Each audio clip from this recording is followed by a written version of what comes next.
नमस्ते। फैंटम दास्तान में आपका स्वागत है। आज हम आपके लिए लाए हैं एक बहुत ही दिल दहला देने वाली दास्तान। भारत की पहली महिला सीरियल किलर्स के तौर पर जानी जाने वाली रेणुका शिंदे और सीमा गावित की। हाँ, ये कहानी वाकई रोंगटे खड़े कर देती है। दो सगी बहनें और उनकी माँ, जिन्होंने मिलकर 1990 से 1996 के बीच महाराष्ट्र के कई शहरों में, आप सोचिए, पुणे, ठाणे, कल्याण, कोल्हापुर, नासिक, एक अजीब, एक भयानक किस्म का आतंक मचाया। आतंक भी कैसा? छोटे बच्चों का अपहरण और फिर उनकी हत्याएं। बिल्कुल। और जिस तरीके से ये सब किया गया, वो बहुत ही ठंडा, बहुत कैलकुलेटेड था। बच्चों को अगवा करना, फिर उन्हें अपनी चोरियों में ढाल की तरह इस्तेमाल करना। हाँ, मतलब पकड़े जाने पर बच्चे को आगे कर देना। एग्जैक्टली। और फिर जब वो बच्चे उनके किसी काम के न रहें या शायद रोने लगें, पहचान जाएं, तो उन्हें बेरहमी से मार देना। ये सिर्फ अपराध नहीं था, ये बहुत सोची समझी क्रूरता थी। आज हम इसी खौफनाक सफर की परतें खोलेंगे, कोशिश करेंगे समझने की कि कौन थीं ये औरतें, क्या हालात थे, कैसे ये मामूली चोरियों से इतनी भयानक हत्याओं तक पहुंच गए और आखिर कानून के हाथ इन तक कैसे पहुंचे। हाँ, हमारे पास जो जानकारी है वो अदालती दस्तावेज, पुलिस जांच रिपोर्ट्स और कुछ मीडिया विश्लेषण पर आधारित है। तो चलिए गहराई से जानते हैं इस कहानी को। तो किरदारों से शुरू करते हैं। 3 मुख्य नाम हैं, रेणुका शिंदे, सीमा गावित और उनकी मां अंजना बाई गावित। यही तिकड़ी थी इस खौफनाक खेल के पीछे। हाँ, और कहानी की जड़ कहीं ना कहीं अंजनाबाई से ही जुड़ती है। वो मूल रूप से नासिक की रहने वाली थी, लेकिन किसी ट्रक ड्राइवर के साथ भागकर पुणे आ गई थी। अच्छा। वही 1973 में रेणुका पैदा हुई, लेकिन कुछ टाइम बाद वो ट्रक ड्राइवर उन्हें छोड़ गया। अब अकेली माँ, छोटी बच्ची, जानकारी यही कहती है कि गुजारा करने के लिए शायद वो छोटी मोटी चोरियां करने लगी। हो सकता है गरीबी और मजबूरी ने उन्हें इस रास्ते पर धकेला हो। फिर कुछ साल बाद अंजनाबाई ने एक रिटायर्ड फौजी मोहन गावित से शादी की। 1975 में सीमा पैदा हुई। लगा कि शायद अब जिंदगी थोड़ी संभल जाएगी। हाँ, एक स्टेबल लाइफ शायद। पर ऐसा हुआ नहीं। अंजनाबाई का जो चोरी का पुराना रिकॉर्ड था, वो पुलिस की नजरों में था। पुलिस बार बार पूछताछ के लिए आती थी, तंग करती थी। तो इस सब से परेशान होकर मोहन गावित भी उन्हें छोड़कर चला गया। उसने दूसरी शादी कर ली। ओहो, तो मतलब फिर से वही स्थिति। बिल्कुल। अब ये तिकड़ी, माँ अंजनाबाई और 2 बेटियां रेणुका और सीमा, पूरी तरह से चोरी के सहारे ही जी रही थी। पर्स मारना, दुकानों से कुछ उठा लेना, यही सब। और कुछ रिपोर्ट्स ये भी कहती हैं कि कभी-कभी छोटी बेटी सीमा को चारा बनाकर भी इस्तेमाल किया जाता था, मतलब लोगों का ध्यान भटकाने के लिए। हाँ, बिल्कुल। कि वो छोटी है, मासूम दिखती है, तो लोग शक नहीं करेंगे या उस पर ध्यान देंगे और माँ या बड़ी बहन अपना काम कर लेगी। सोचिए कैसा बचपन रहा होगा जहां अपराध ही जीने का तरीका बन गया हो। यहीं से शायद वो बात समझ आती है कि जुर्म सीखा भी जा सकता है, माहौल का असर होता है। माहौल तो बन ही रहा था। फिर 1989 में जो बड़ी बहन थी रेणुका, उसकी शादी हुई किरण शिंदे नाम के एक दर्जी से। वो पुणे में काम करता था। हाँ, शादी शिरडी के पास किसी मंदिर में हुई थी। लेकिन शादी के बाद भी रेणुका अपनी माँ और बहन के साथ इस क्राइम में एक्टिव रही। मतलब वो उस दुनिया से बाहर नहीं निकली। और बाद में जो जांच हुई, गवाहियां हुई, उनसे क्या पता चला? कौन ज्यादा हावी था इस तिकड़ी में? उससे ये साफ हुआ कि रेणुका दोनों बहनों में ज्यादा डोमिनेंट थी, ज्यादा दबंग। योजनाएं वही बनाती थीं, फैसले वही लेती थीं। सीमा ज्यादातर उसके पीछे चलती थी, उसकी बात मानती थी। लेकिन एक चीज कॉमन थी शायद। हाँ, वो थी क्रूरता। अपने शिकारों के लिए, खासकर उन मासूम बच्चों के लिए, उनमें दया या पछतावे का कोई भाव नहीं था। एकदम ठंडा, कैलकुलेटर रवैया। और रेणुका का पति किरण शिंदे, वो भी शामिल था। हाँ, बिल्कुल। वो सिर्फ जानता ही नहीं था, बल्कि एक्टिवली शामिल था। कई किडनैपिंग के मामलों में गाड़ी उसी ने चलाई थी। हालांकि यही वो शख्स है जो बाद में सरकारी गवाह, मतलब अप्रूवर बन गया। उसी की गवाही से ये पूरा केस खुला। अच्छा, तो ये थी इनकी पृष्ठभूमि। अब सवाल ये कि ये छोटी चोरियों से बच्चों को अगवा करके बेरहमी से मारने तक कैसे पहुंची? इनका ये तरीका, ये मॉडस ऑपरेंडी, ये बना कैसे? हाँ, ये एक बहुत जरूरी सवाल है। और इसकी शुरुआत भी एक खास घटना से हुई। एक घटना जिसने शायद उन्हें ये भयानक रास्ता दिखाया। कौन सी घटना थी वो? साल था 1990। जगह थी पुणे का मशहूर चतुश्रृंगी मंदिर। बहुत भीड़ होती है वहां, है ना? हाँ, बिल्कुल। तो रेणुका मंदिर परिसर में चोरी करते हुए पकड़ी गई, रंगे हाथों। ओह, फिर उसने बचने के लिए एक तरकीब लगाई। उस वक्त उसके साथ उसका अपना छोटा बेटा भी था। उसने उसी बच्चे को शील्ड बनाया, भीड़ के सामने रोना धोना शुरू कर दिया। चिल्लाने लगी, अरे देखो, एक छोटे बच्चे की माँ हूं मैं, भला मैं कैसे चोरी कर सकती हूँ। अच्छा, मतलब इमोशनल ड्रामा। बिल्कुल। भीड़ में कुछ लोगों को तरस आ गया, कुछ कंफ्यूज हो गए। इसी सहानुभूति और कंफ्यूजन का फायदा उठाकर वो वहां से निकल भागी। कमाल है। और यहीं से आइडिया आया। एग्जैक्टली। यहीं से उनके शातिर दिमाग में बत्ती जली। रेणुका ने घर आकर ये पूरी बात अपनी माँ और बहन को बताई, और तीनों ने मिलकर तय कर लिया कि अब से चोरियों में छोटे बच्चों को साथ लेकर जाएंगे, ताकि वो ढाल बन सके। हाँ, बच्चे भीड़ में ढाल बनेंगे। पकड़े गए तो या तो बच्चे को दिखाकर सिंपैथी ले लो, या फिर बच्चे को चिकोटी काट दो, जमीन पर गिरा दो ताकि वो जोर जोर से रोने लगे। हंगामा मचेगा, लोगों का ध्यान भटकेगा और भागने का मौका मिल जाएगा। अरे बाप रे, कितना कितना स्वार्थी और भयानक तरीका है ये, बच्चों को सिर्फ एक औजार की तरह इस्तेमाल करना। बिल्कुल। उनका तरीका सेट हो गया। भीड़ वाली जगह चुनो, मंदिर, मेला, रेलवे स्टेशन, बस स्टैंड। एक चोरी करेगी, पकड़ी गई तो दूसरी बच्चे को आगे करके सीन क्रिएट करेगी। बच्चे रोएंगे, अफरा तफरी मचेगी, चोर भाग जाएगी। बच्चे उनके लिए बस अपनी सेफ्टी का सामान बन गए थे। और ये सिर्फ चोरी में ध्यान भटकाने तक नहीं रुका ना? नहीं, बिल्कुल नहीं। धीरे धीरे वो बच्चों को अगवा करने लगे, शायद इसलिए कि चोरी के लिए इस्तेमाल किए गए बच्चे बड़े होकर उन्हें पहचानने लगते या उन्हें संभालना मुश्किल होता। कुछ जानकारी ये भी इशारा करती है कि शायद बच्चों से भीख भी मंगवाई जाती थी, मतलब शोषण का हर तरीका। और फिर हत्याएं। हाँ, जब बच्चा उनके किसी काम का नहीं रहता था, या शायद बहुत रोता था, बीमार पड़ जाता था, या उन्हें लगता था कि वो राज खोल देगा, तब उसे रास्ते से हटा दिया जाता था, मार दिया जाता था। ये अपराध की दुनिया का एक डरावना पैटर्न है। छोटे अपराध से शुरुआत, फिर धीरे धीरे बड़े और ज्यादा हिंसक अपराधों की तरफ बढ़ना। इनके अपराधों का स्केल कितना बड़ा था, अंदाजा क्या है? देखो, 1990 से 1996, मतलब करीब 6 साल। अनुमान है कि इस दौरान इन लोगों ने 40 से ज्यादा बच्चे अगवा किए। सोचो, 40 से ज्यादा मासूम जिंदगियां। 40? ये तो बहुत बड़ा नंबर है। हाँ, हालांकि कानूनी तौर पर उन पर 13 बच्चों के अपहरण और 10 हत्याओं के चार्जेस लगे थे, जिनमें से कुछ साबित हुए, कुछ नहीं हो पाए। और ये बच्चे कौन होते थे, कहाँ से लाते थे? ज्यादातर बच्चे बहुत छोटे होते थे, मतलब 1 से 6 साल के बीच के, और अक्सर गरीब परिवारों के। ऐसी जगहों से उठाए जाते थे जहां पेरेंट्स काम में लगे हों या ध्यान न दे पाएं। कंस्ट्रक्शन साइट्स, भीड़ वाली बस्तियां, बस स्टैंड। और दुख की बात यह है कि शायद कई मामलों की तो रिपोर्ट भी ठीक से दर्ज नहीं हुई होगी। बिल्कुल। 90 का दशक था। गरीब, लापता बच्चों के मामलों को शायद उतनी गंभीरता से नहीं लिया जाता था जितनी जरूरत थी। सिस्टम की कमी थी। इनकी पहली ज्ञात शिकार कौन थी, जिसका रिकॉर्ड है? रिकॉर्ड्स के मुताबिक पहली ज्ञात शिकार थी कोल्हापुर की एक भिखारिन का बेटा। जुलाई 1990 में रेणुका ने उसे उठाया था, उसे पुणे ले आए और उसका नाम रखा संतोष। और फिर संतोष का क्या हुआ? यहाँ से कहानी और भी भयानक हो जाती है। अप्रैल 1991 में ये लोग संतोष को लेकर वापस कोल्हापुर गए, महालक्ष्मी मंदिर। वहां सीमा किसी का पर्स चुराने की कोशिश में पकड़ी गई। फिर वही तरीका अपनाया होगा? हाँ, ध्यान भटकाने के लिए माँ अंजना बाई ने, उस वक्त संतोष करीब 1 साल का था, उसे जोर से जमीन पर पटक दिया। क्या? 1 साल के बच्चे को? हाँ। बच्चा बुरी तरह घायल हो गया, सिर से खून बहने लगा। हंगामे में सीमा तो भाग निकली, लेकिन अब संतोष चुप ही नहीं हो रहा था, लगातार रो रहा था, शायद दर्द से, शायद डर से। बिल्कुल। तो उसे चुप कराने के लिए अंजना बाई ने उसका सिर पास के बिजली के खंबे पर दे मारा, बार बार। Oh my God. और जो बात इसे और भी ज्यादा विचलित करती है वो ये कि बाद में कुछ गवाहों ने बताया कि ये सब करते हुए अंजना बाई बहुत आराम से वड़ा पाव खा रही थीं। क्या कह रहे हो? वड़ा पाव खाते हुए? हद है, मतलब क्रूरता की। सोचो, ऐसी संवेदनहीनता। संतोष की वहीं मौत हो गई। उसकी लाश को पास में खड़े पुराने रिक्शों के ढेर में फेंक दिया। ये शायद उनकी पहली दर्ज हुई हत्या थी। और ये बस शुरुआत थी। हाँ, ये तो बस शुरुआत थी।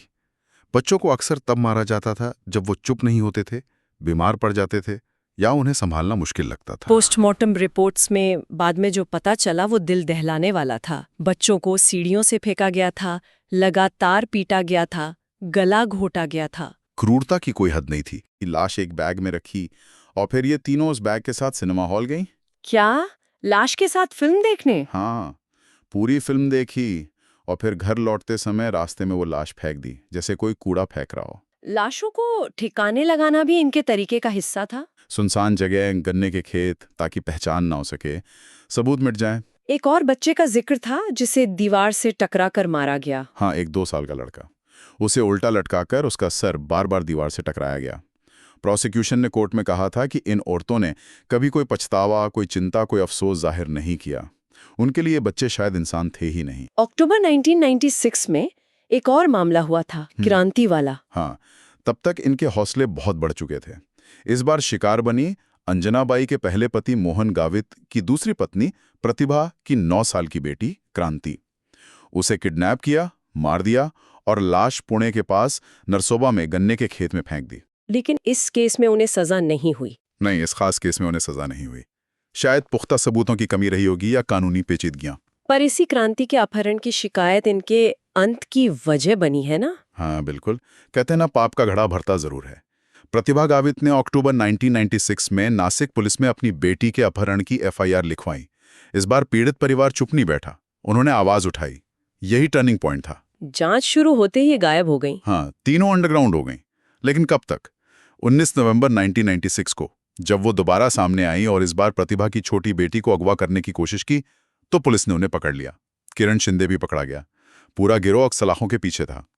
फिर जांच आगे कैसे बढ़ी? घर की तलाशी में कुछ मिला था? हाँ, जब पुलिस ने इनके नासिक वाले घर की तलाशी ली तो वहां बच्चों के फेंके हुए कपड़े मिले। ये एक बड़ा सबूत था।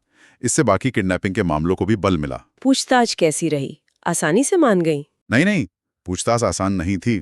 तीनों औरतें, खासकर मां अंजनाबाई, बहुत जिद्दी थीं। कुछ भी बताने को तैयार नहीं। पुलिस के लिए ये बड़ी चुनौती थी। फिर कौन टूटा पहले? आखिरकार सीमा टूट गई।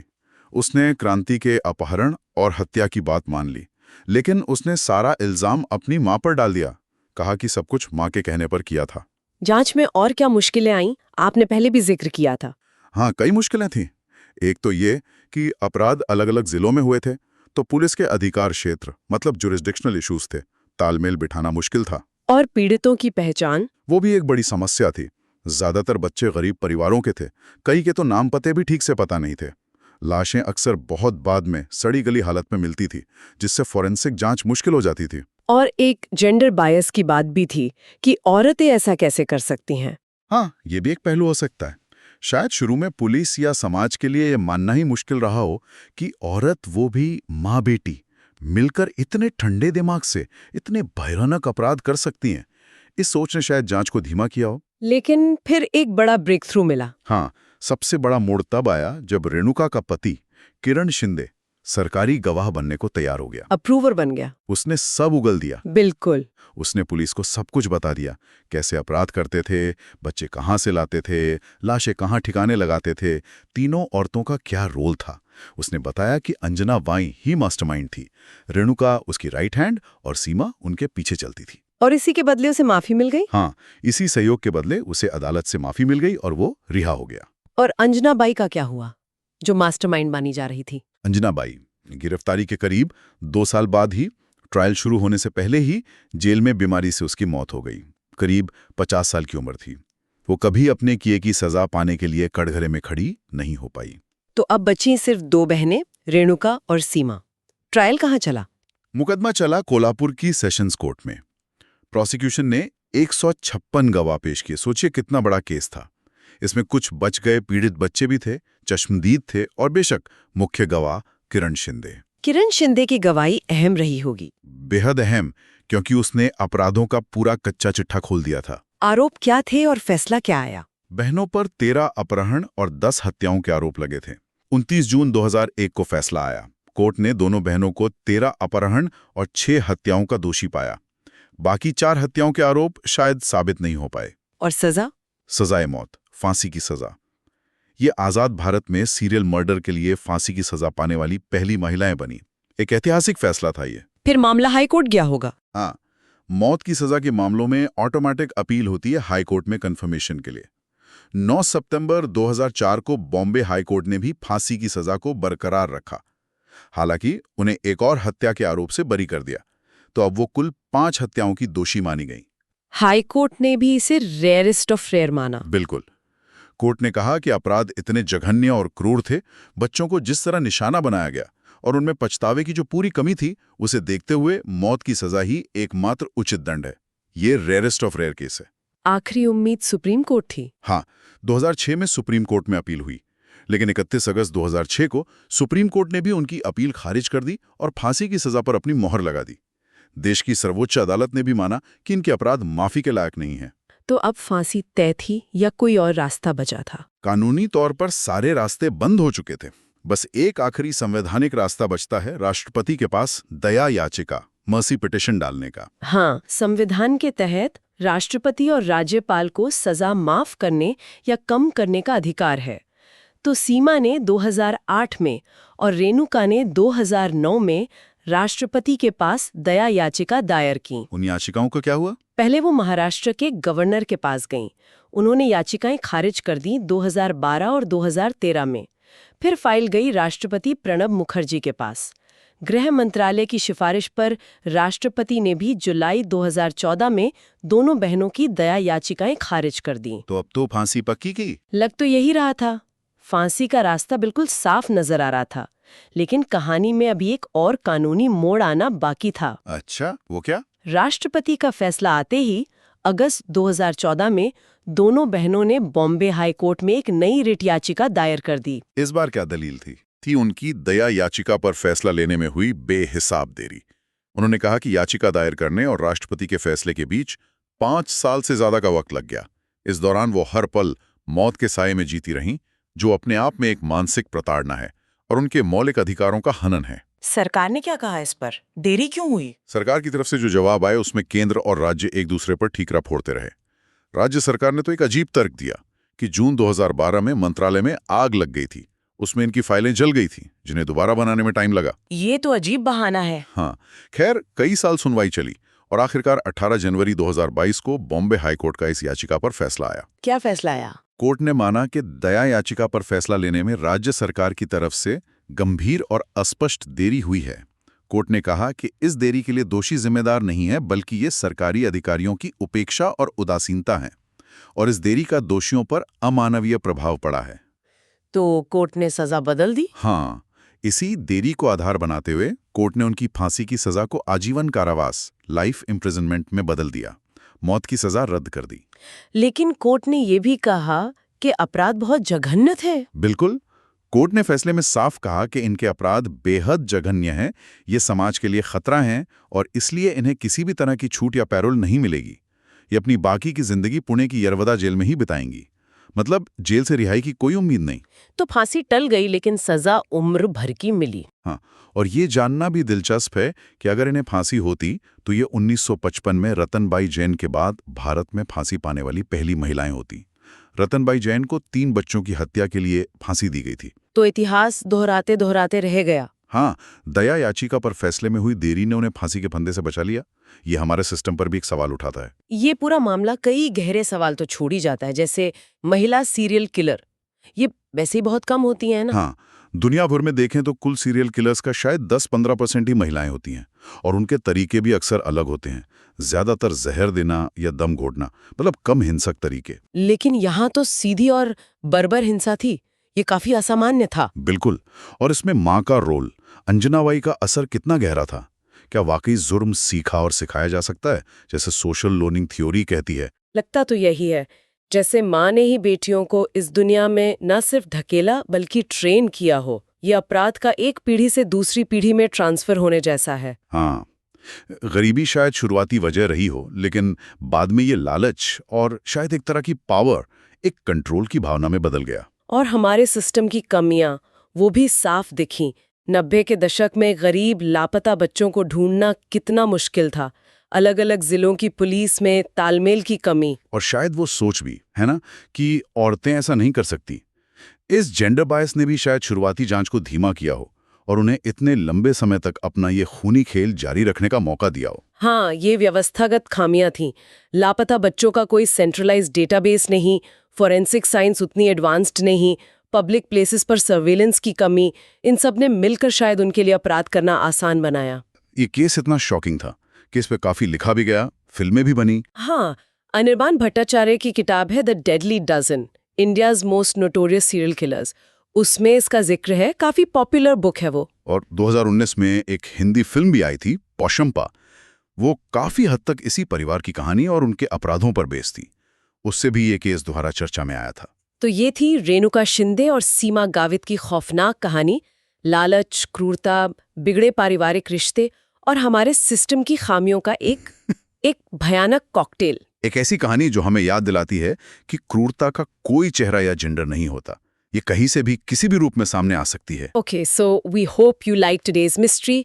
For more such talks, subscribe to our channel Phantom Dastan.